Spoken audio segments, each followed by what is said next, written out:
Здравствуйте, господа! Добро пожаловать на очередную серию по копеечке. У нас сегодня будет техническая часть и дальнейшее объяснение, как же это все будет существовать. Начнем мы с простого. Мы вам объяснили, какой будет мотор, какие будут мосты, но у нас пока ничего не понятно по полноприводной трансмиссии. И поскольку раз у нас был уж патруль весь в сборе, соответственно, он был и с коробкой, и с раздаткой. Это все от того же самого патруля, который мы тогда купили.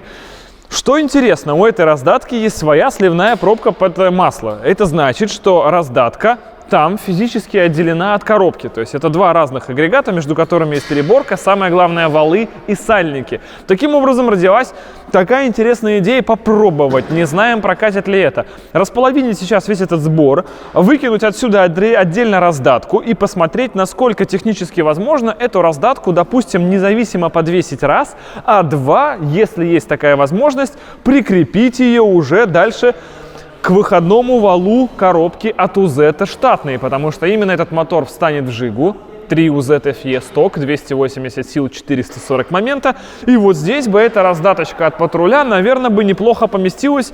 Сделать можно даже под это какой-то отдельно, может быть, даже раму маленькую, чтобы оно сюда, или вообще вал в вал. Там фланец шлицевой нарезать, может быть, что-то там. Короче, еще очень много вариантов. Задача попробовать это оттуда поставить сюда. Погнали!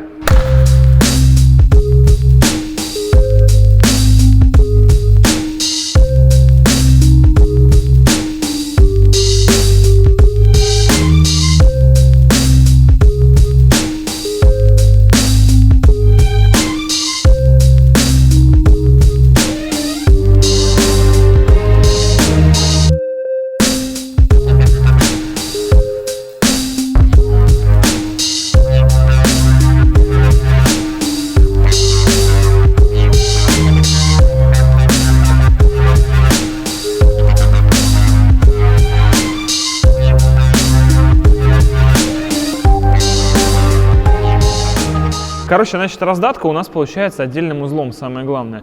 Дальше можно болгаркой еще распилить половину коробки, вытащить оттуда выходной вал, вставить его сюда в шлицы, и у нас уже есть некий вал, из которого можно сделать хоть промвал, переходной на эту коробку, или вообще вытащить вал со шлицами, набитые эти, уже сразу на тот фланец. Он будет еще ходить. В шлице хорошо, пусть ходит, отлично, то, что надо.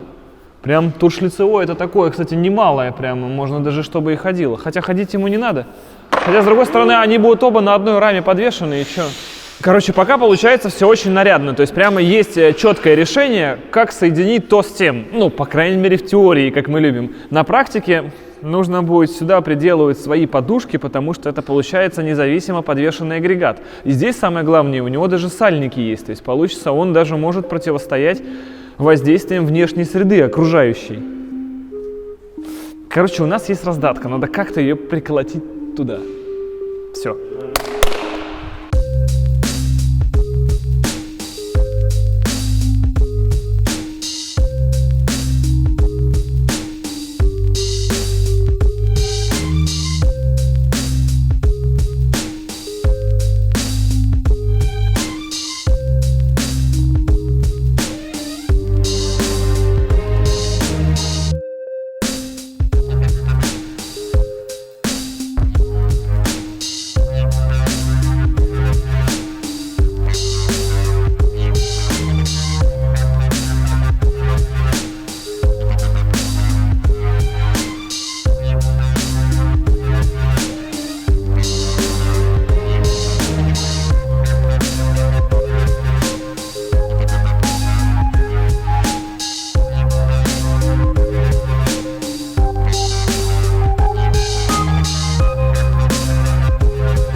В этом проекте меня больше всего парит то, что будет здесь. Здесь вот сейчас вообще ничего нет. А здесь еще будет моторный щит, педальный узел, рулевое управление, здесь приборка. С приборкой, вы прикалываетесь, там ленточный спидометр. Он механический и брал раньше обороты от жиги с коробки через тросик крутящийся. Физически ничего крутящегося из УЗ-то у нас в приборку выходить не будет. Мы в свое время с УАЗиком так долго ломали голову. В итоге мы взяли планшет, который вместо приборки показывает все необходимые данные из мозгов. А сами данные из мозгов вытаскивает ОБД Bluetooth адаптер, который просто вставляется на разъем. Я его тогда просто взял и купил на AliExpress. Я потратил огромное количество времени, чтобы придумать эту схему. На самом деле придумывать ее не надо. Вы можете также в своей тачке взять любые параметры при помощи этой ОБДшки выводить на планшет. А эту ОБДшку вы просто можете взять и также купить на AliExpress. Кстати, делать это лучше уже прямо сейчас, потому что 11 ноября 11:11 начинается распродажа AliExpress и Letyshops, которая по своей масштабности превосходит даже Черную пятницу. Скидки могут достигать 70%. И если вы установите расширение для браузера Letyshops, вы можете отслеживать реальную динамику цен, как она менялась, проверить, настоящая ли скидка. Допустим, товар раньше стоил дороже, приложение для браузера Letyshops все это выдаст, и вы сами узнаете, какая сейчас скидка. Плюс дополнительно к скидкам 11:11 добавляется еще кэшбэк от Letyshops до 5%. Я уже подобрал для себя несколько товаров, прогнал их через расширение Letyshops, и теперь просто жду, когда наступит акция, чтобы купить их и со скидкой, и еще вернуть кэшбэк до 5% с них. Кстати, все, кто вернет кэшбэк во время акции, будут участвовать в розыгрыше 111 призов на сумму 1 миллион рублей. Но готовиться к акции, естественно, уже лучше сегодня, потому что в прошлом году падали даже платежные системы, они не выдерживали количество запросов. Так что регистрируйтесь на странице распродажи Letyshops, скачивайте приложение и начинайте собирать товары в корзину, чтобы получать больше бонусов и подарков в процессе самой распродажи. Проходите по ссылочкам в описании и найдете там все подробности. Удачи!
Итак, смотрите, что получается на сегодня. Изначально планировалось раму сделать чуть по-другому, может быть, трубчатую, более ажурную, более маленькую. Но в итоге, когда начали компоновать раму с кузовом, выяснилось, что даже если сделать посильнее и покрепче на всякий случай, если вдруг потом заказчик захочет поставить CLS или что-то вообще супер мощное, ее можно сделать могучей. Она чем-то напоминает патрулевскую, хотя, естественно, она уже сделана с учетом изгибов жиги, чтобы лучше и наряднее сюда встать. То есть эту раму не будет видно сбоку, когда кузов опустится. При этом она очень лютая, как вы видите, и хотя она сварена, в общем-то, по-простому, из трубы квадратного сечения, тем не менее нагрузки она будет держать замечательно, и по геометрии она вся сделана так, чтобы как можно меньше всего цеплять снизу и как можно лучше заходить именно во все имеющиеся уже ниже «Жигулей». Патрулевая раздатка у нас, как вы видите, встает сюда прекрасно. Она отдельно независимо подвешенная, ну, естественно, подвешенная, по сути, на той же раме, что и коробка, через эластичную муфту. От родной УЗ-овой коробки приведена у нас патрулевая раздатка. Сзади оставлен трансмиссионный тормоз, который в данном случае выполняет функцию ручника, допустим. И от нее же пойдут карданы. Один вперед, его придется сильно удлинять, потому что, естественно, раздатка стоит дальше от двигателя, чем была в патруле, и уж тем более дальше от моста. И задний кардан, который получится относительно короткий. Вот с этим еще есть споры, насколько там крестовина будет изламываться, но посчитаем, в крайнем случае перейдем на шрусы, или, может быть, даже у моста немного повернем яблоко чуть-чуть, там на несколько градусов вверх, чтобы оно смотрело больше в сторону коробки.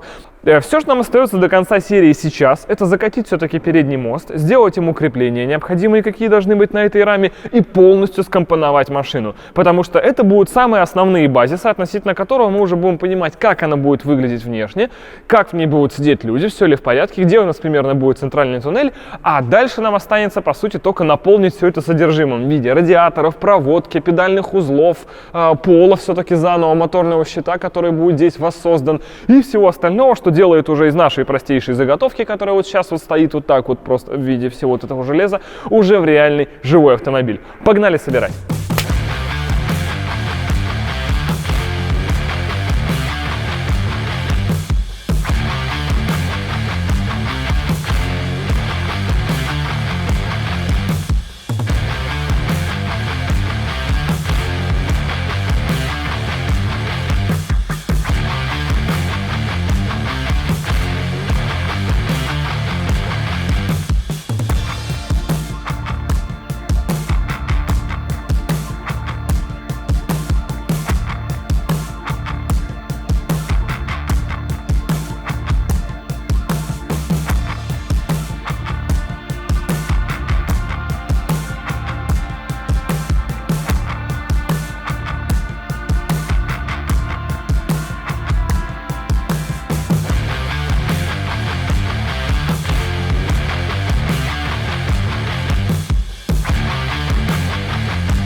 Моторного щита, в общем-то, как по сути не было, когда автомобиль приехал к нам, так мы решили, что грешно его обратно и ставить.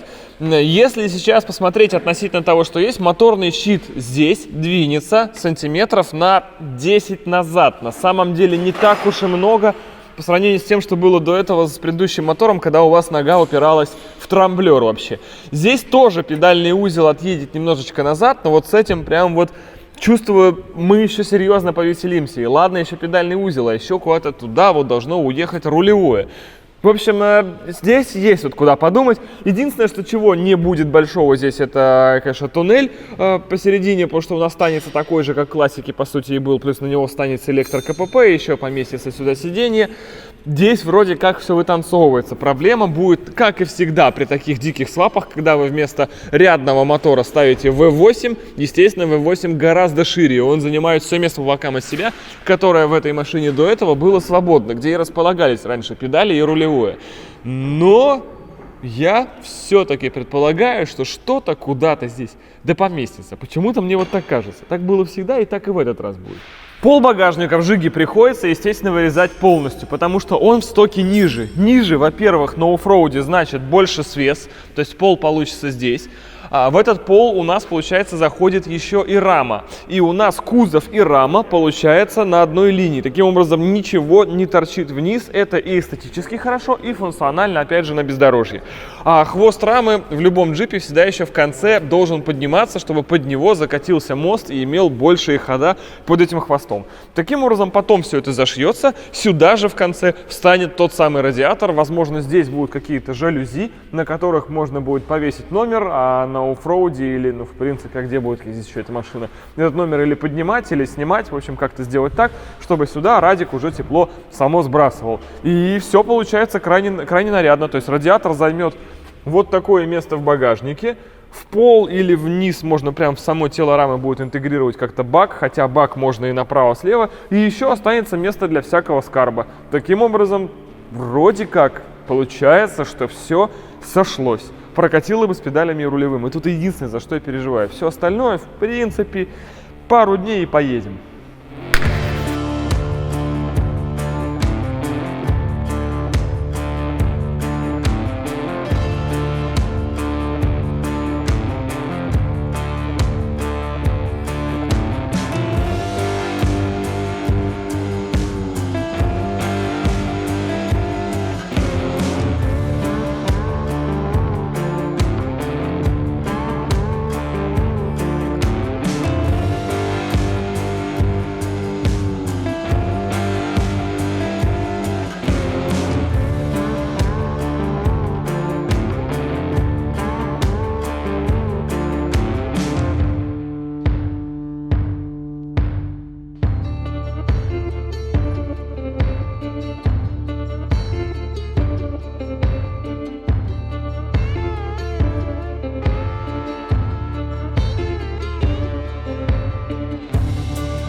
Отлично. Господа, далее лирическая вставка у нас. С нами присутствуют пацаны с канала Offroad SPB.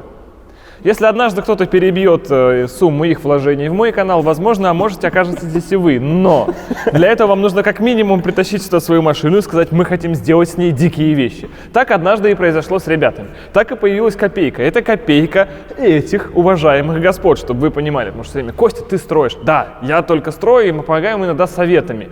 А изначально идея поселилась в этих головах. И до сих пор, в принципе, нет логического объяснения, зачем. А его и не будет, это раз. А второе, в их головах, давайте сразу уточним, я просто держу микрофон посередине. Так. Я представитель собственника. Ты не с ними, короче, да, я понял. Не, я с ними, но я же за кадром. То есть вообще это вот идея была ребят.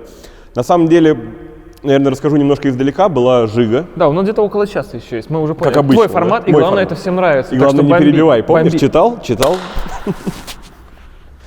Вот ты перестал перебивать, и я теперь не знаю, что говорить. Была Жига. Максимальный сток, максимально ржавая. Ее, кстати, Тёма подарил нам с Сашей на день рождения. У меня день рождения 9 июня, у Саши 10. И Тёма сделал нам такой семейный подарок. Семейный. Семейно-дружеский. Жига была быстро запилена, на нее были одеты старые колеса от Нивы Олега. До этого это была Нива Сани. В общем, что было, то и напялили. У вас там все шведское такое. Общее. От одного другого. Община оффроуд. И мы поехали на танкодром. И оказалось, что это было самое вообще веселое, что мы делали за время существования нашего канала. Это долбаная Жига, которая там то загорится, то лопнет печка. Она... Колесо отвалится. Колесо на ходу в броде отвалилось. Ну, это было реально круто, это было реально весело. Но ей не хватало проходимости. Так появился проект Жига 2.0. Но в ней как-то... Она была хороша, но это было немножко не то. Тогда уже появилась у Тёмы своя собственная машина. Это был УАЗ. В простонародье его все сразу же прозвали Миньоном. Желтый, потому что он был. Да. И мы решили сделать Жигу 3.0, вот чтобы она была прям полноприводная, хорошая, потому что наш зритель хотел это увидеть. Но ввиду нашей безалаберности, немножко расхлябанности, отсутствия времени, как-то оно все и поросло. Тёмин УАЗ разобрали, третью копейку разобрали, в итоге как бы оно все начало гнить. Понятно, что, допустим, это абсурд. Обсуждалось, что и даже в комментариях люди писали, что здесь могла быть двойка. И двойка, может быть, была бы даже чем-то поинтересней. Но вы не дарили друг другу двойку? Расскажу так. Я полностью согласен, что двойка была бы интереснее, наверное, с какой-то точки зрения практичности и прочего. Но в любом случае, скорее всего, мы всю заднюю часть автомобиля, имею в виду багажник, судя по вашим сводимым рассказам, задействуем на всякие полезные вещи типа охлаждений, баков и прочего. Соответственно, была бы двойка, там точно так же был бы забит весь багажник. Соответственно, практичность, что здесь, что там, она уходит, если мы говорим про багажник. Практичность на оффроуде — это вообще такая вещь сложная. Внешка, у нас есть уже традиция, это была семерка же это была? Семерка. Ну да. Семерочка, да. копеечка, пускай это будет также копеечка, седан. Ну логично, как бы. то есть тема седанов, да. И, Не соответственно, будем отходить, да. Есть Седан на какая-то оффроуде. история. А дальше у нас традиционно вступает Вадим, который нам расскажет, что через неделю мы едем. Это обычно всех удивляет сразу. Ты такие, да ладно, у меня еще планы были. Мы через 2 недели хотим сделать пробный выезд на ней. Через 2 недели Через 2 пробный недели выезд. пробный выезд на ней. А нам Хотя до этого... она чуть-чуть подразобрана сейчас. Нет, пробный выезд какой? Артикуляция подвески. Самое главное, чтобы ничего не задевало, ходы, вывороты и так далее. Дальше она становится, разбирается, полностью вынимается двигатель, снимаются мосты, идут в переборку, в окраску, то есть все на вертел становится кузов, уезжает в малярочку, дальше все это окрашивается. А когда и же собирается. парни смогут насладиться автомобилем? Да. Вот и клиенту-то это все фиолетово, ему главное выезд, когда маршрут? 2 месяца. 2 месяца? 2 месяца. То есть это получается январь, самые морозы. Самые морозы будут, да. Вот такая обстановка, ребята. Это был канал Offroad СПБ, а нам остается сейчас собрать рулевое и сделать так, что серия на сегодняшний день будет уже подведена к какому-то финалу, то есть машина будет скомпонована. Так, смотрите, что нам сейчас остается. Нам остается дать вам понять, как эта штука будет выглядеть в реальной жизни. Теперь это надежно закрепим капотом. Все аккуратненько. Отходи, пока клиент не увидел. Все, жига есть, рулевое есть. Самое главное, смотрите, по компоновке что мы получили? Что все, оно срастается. То есть автомобиль будет вот такой высоты, вот такой длины и даже вот такой ширины. Получается, что дальше по внешке мы все будем плясать вокруг да около. И в следующей серии нам останется накинуть сюда тормоза, нам останется накинуть сюда рулевое, 2 кардана. И она поехала. А на сегодня вот она копейка. Какая она заезжала в первой серии, вот так сейчас ставим. И какая она в этой серии. Казалось бы, изменилось так мало, хотя по сути это полностью другой автомобиль. Спасибо вам огромное, что смотрели эту серию. До встречи в следующих. Удачи вам и пока. Все.